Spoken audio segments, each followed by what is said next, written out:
Voltamos para o bloco final do nosso programa. Estamos discutindo quem é a classe trabalhadora no Brasil de nossos dias, com o professor e sociólogo Ricardo Antunes, da Unicamp. Professor, no Brasil a metade dos desempregados tem menos de 25 anos de idade, segundo o Instituto de Pesquisa Econômica Aplicada, o IPEA. O senhor acredita que esses jovens podem fazer a diferença numa perspectiva de transformação da sociedade? Certamente. Os exemplos da Espanha e do Chile mostram isso também, né? Embora tenha a ver com as conjunturas de cada país. O jovem é aquele que não vê hoje perspectiva nem no presente nem no futuro. E ele, quando olha a sociedade e vê para estudar para quê? Na Espanha, por exemplo, eles estudam e não encontram trabalho, né? No Chile tem que pagar uma fortuna, as famílias vendem suas casas. A não visualização de alternativas. Olha os pais, o pai engenheiro desempregado com 40 anos, a mãe economista desempregada com 40 anos.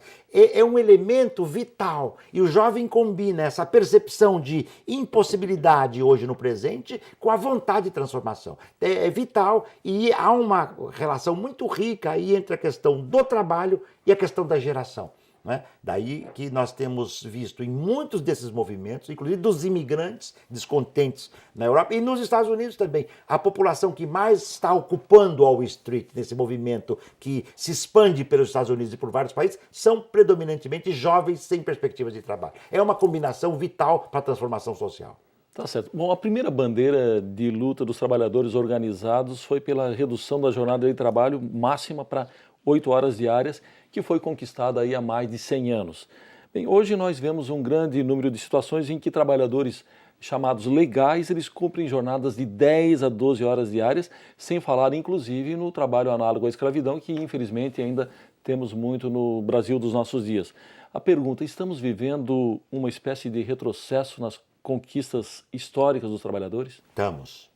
Quer dizer, os capitais hoje, as 500 transnacionais que dominam o mundo, né, que competem, a competição entre elas é tão intensa que uma ganha mais, quanto mais ela reduz custos. Ela entende que o trabalhador e a trabalhadora são um custo. Então, aumentar a jornada, fazer trabalhar mais, reduzir salário, terceirizar, tirar direitos é vital para as empresas. Né? Isso faz com que nós estejamos presenciando hoje a volta de situações que eram típicas da Revolução Industrial Inglesa.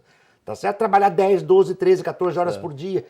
Trabalho sem direitos. O putting out da Inglaterra antiga, quer dizer, trabalhar, né, expulsar a produção terceirizada para fora. Porque para fora, veja, um trabalhador numa fábrica de calçados, por exemplo, não é?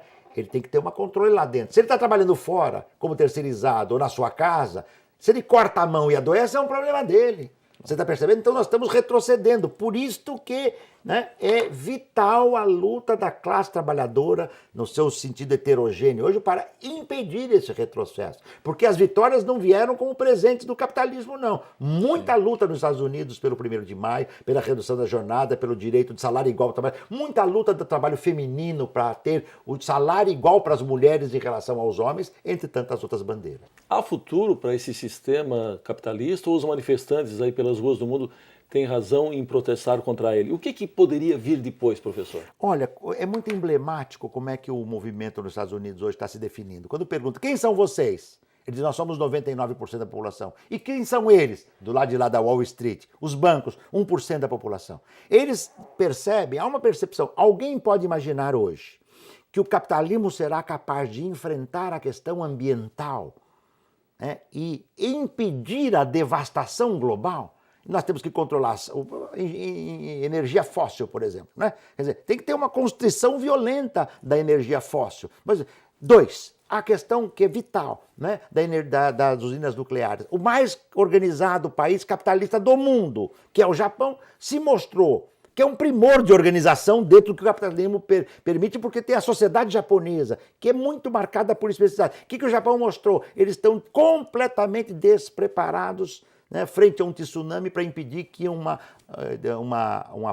que o afetar da usina nuclear não traga uma hecatombe para a população. A questão do trabalho, eu disse anteriormente, no passado se lutava pelo pleno emprego. Hoje as pessoas estão lutando por qualquer emprego. Esta sociedade deu mostras de que ela entrou numa lógica tão destrutiva para com a humanidade que isso vai obrigar a nascerem projetos societais de novo tipo. É por isso que é interessante. 20 anos atrás, se alguém falava o socialismo está voltando a ser discutido, isso é tema do passado. Hoje o socialismo é tema de vários partidos, de vários movimentos, de vários governos. Há governos da América Latina que estão discutindo isso, porque o mundo está numa encruzilhada. E quando o mundo está numa encruzilhada, é a humanidade que trabalha, que vai perguntar que sociedade nós queremos. As grandes mudanças do mundo, da Revolução Francesa à Revolução Russa, né, foi quando uma massa de homens e mulheres, os despossuídos, olharam o mundo e disseram, o que nós queremos fazer? Veja, na Revolução Francesa, para pegarmos uma revolução burguesa de 1789, foi o terceiro Estado. Na época, a plebe,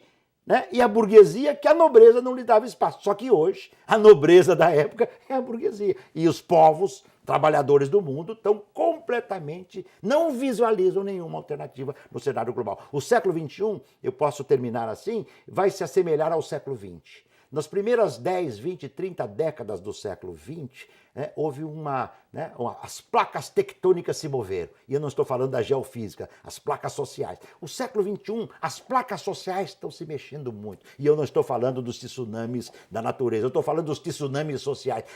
É claro que também isto pode abrir para tragédias maiores. Não é por acaso que tem movimentos neonazistas da Europa. Nós temos consciência. Quando as placas estão se mexendo, não há a visibilidade imediata de que caminhos. É uma disputa, e nessa disputa a classe trabalhadora ampliada tem um papel decisivo e vital. Professor Ricardo, infelizmente o nosso tempo terminou. O senhor já fica convidado para uma outra oportunidade de continuarmos essa nossa conversa. Muito obrigado pela entrevista. Obrigado, foi um prazer estar aqui com vocês.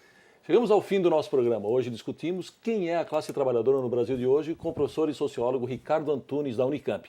Visite nosso canal no YouTube. Após a barra é só digitar Justiça no Trabalho SC sem cedilha. E você também pode nos seguir no Twitter, no endereço TRT_SC. E se preferir, envie uma sugestão de entrevista para ascom@trt12.jus.br. Voltamos semana que vem com mais um tema do seu interesse. Até lá!